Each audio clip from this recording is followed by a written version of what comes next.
Ayan po, merienda time po tayo. Yan, bibingka, tsaka palitaw yata. Yan, palitaw. Ay. At meron pang melon juice. Tara, kain po tayo. Ayan po, nahati ko na ang bibingka. Nakakuha na ako ng sa akin. Ayan muna. Pagka gusto ko pa, kukuha na lang ako. At eto nga po, titikman ko na ang bibingka. Tara, kain po tayo. Eto po. Merienda time po. Sarap. Apa, kakaiba yung palitaw. May palaman. Palitaw, may palaman sa loob. Ayan po, nakikita nyo, may palaman.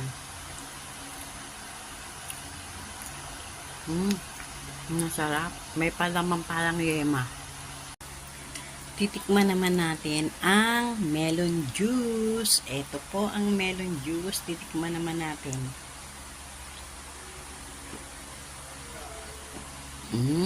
Ang sarap. Masarap talaga ang melon juice.